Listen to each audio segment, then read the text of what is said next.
कर्म वही करो जिसमें आपकी इच्छा भी हो और आपकी कुशलता भी।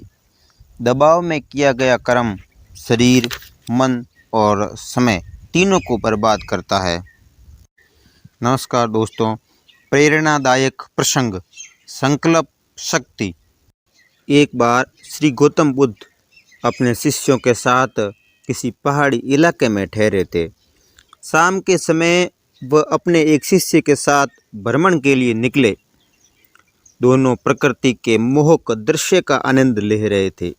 विशाल और मजबूत चट्टानों को देख शिष्य के मन में उत्सुकता जागी। उसने पूछा, इन चट्टानों पर तो किसी का शासन नहीं होगा, क्योंकि ये चट्टानें अटल, अविचलित और कठोर हैं। शिष्य की बात सुनकर बुद्ध बोले, नहीं, इन शक्तिशाली चट्टानों पर भी किसी का शासन चलता है। लोहे के प्रहार से इन चट्टानों के टुकड़े टुकड़े हो जाते हैं। इस पर शिष्य बोला, तब तो लोहा सर्वशक्तिशाली हुआ।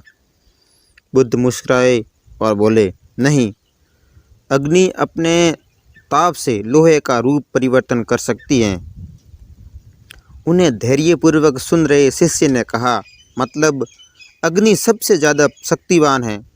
गौतम बुद्ध ने कहा, नहीं, अग्नि की उष्णता को जल शीतलता में बदल देता है, अग्नि को शांत कर देता है। शिष्य ने फिर प्रश्न किया, आखिर जल पर किसका शासन है? बुद्ध ने उत्तर दिया, वायु का वेग जल की दिशा को भी मोड़ देता है।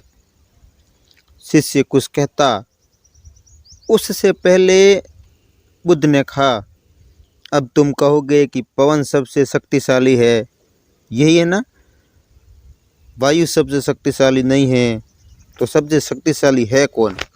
बुद्ध ने कहा कि मनुष्य की संकल्प शक्ति, क्योंकि इसी से पृथ्वी, जल, वायु और अग्नि को नियंत्रण किया जा सकता है। अपनी संकल्प शक्ति से ही अपने भीतर व्याप्त कठोरता, उष्णता और शीतलता के आगमन को नियंत्रण किया जा सकता है। इसलिए संकल्प शक्ति ही सर्वशक्तिशाली है। इसलिए मनुष्य को हमेशा किसी भी लक्ष्य को प्राप्त करना है तो उसे संकल्प लेकर उस लक्ष्य के पीछे ही भागना चाहिए। इधर उधर की बातों से लोग लक्ष्य पर नहीं पहुंचते, वो भटक जाते हैं।